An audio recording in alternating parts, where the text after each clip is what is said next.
Hello everyone, welcome to Data Nutshell. Today we're going to study RAID 2. RAID, as we know, stands for Redundant Array of Independent Disks.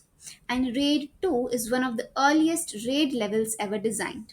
It's a very interesting system but also a very impractical one, which is why you won't see it in real systems today.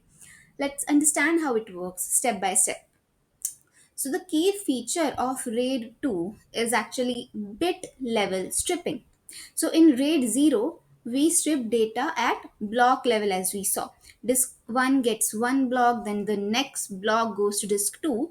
But in RAID 2, we go much deeper and the stripping happens at individual bit level.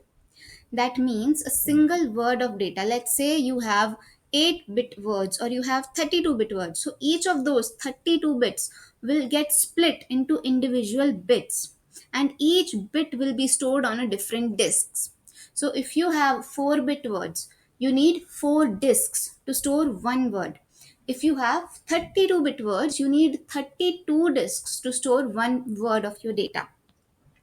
Let's see an example. Say your system uses 4-bit words. So you need 4 disks of data. If the system needs to write, say you get your first 4-bit word 1011. So the first bit 1 will go to disk 1. The second bit 0 will go to disk 2. The third bit 1 will go to disk 3. And the fourth bit 1 will go to disk 4. Now, when the next 4-bit word comes, it will also be split across those 4 disks the same way. The important point to note here is that RAID 2 is not actually round robin splitting, like disk 1 gets bit A, then bit E, then bit I. No, not like that. Instead, all disks are working together in parallel. So each one is storing one bit of every word that gets fed to the system. So we need great synchronization here. Why? Because each disk only holds one single bit of a word. That means all the disks must be perfectly synchronized. Otherwise, it will be impossible to read a whole word or write a whole word. That's why RAID 2 requires very tight coordination between those disks. Almost like an orchestra where every musician must play at the same time. Then the next important concept in RAID 2 is error correction, and RAID 2 uses Hamming codes for error correction. Now, storing bits is not enough because if one disk fails, you lose one bit of your every word. So RAID 2 uses Hamming codes for that error detection and for correction as well. In addition to the data disks that we have, say you have 4-bit words, you have 4 data disks. If you are using 32-bit words, you have 32 data disks. Then for storing that error correcting parity bits, you need extra disks. Those extra disks are used to store some parity bits. We know what parity bits are. Parity is some extra information that can regenerate some of the lost information.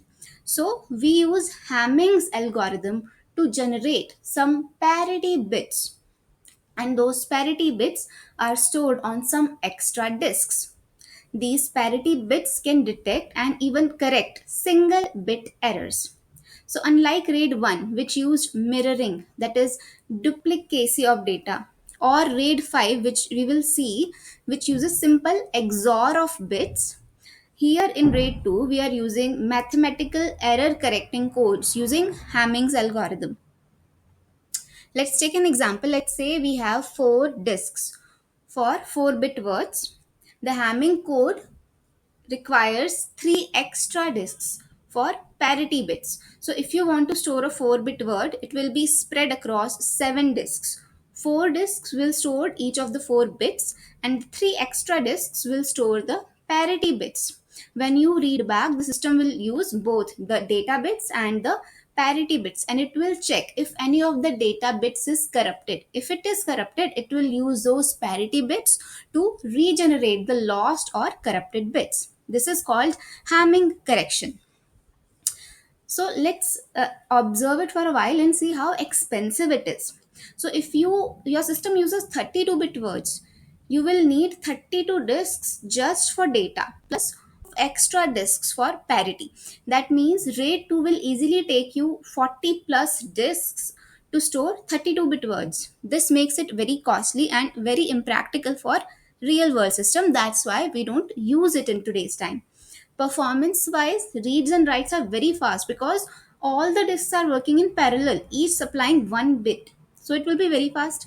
But there's a catch: the system can only access data in large synchronized chunks. If the synchronization is bad, you won't be able to read or write, because you cannot read just 1 bit or one small part independently. You always need the whole group of disks to work together in parallel in highly synchronized manner. So why don't you use RAID 2 anymore? Because it has too many disadvantages. First is it requires huge number of disks just to store small words. Second disadvantage is highly synchronized disks are needed at hardware level, which is very hard to maintain. And the third is now we have better RAID levels like 3, 4, and 5, which give similar advantages at much less disadvantages. So RAID 2 is now more like a theoretical concept and not a practical one. So in upcoming videos, we'll look into other RAID levels like 3, 4, 5, and so on. So to stay connected, subscribe, and if you like the video, press the like button. Thank you.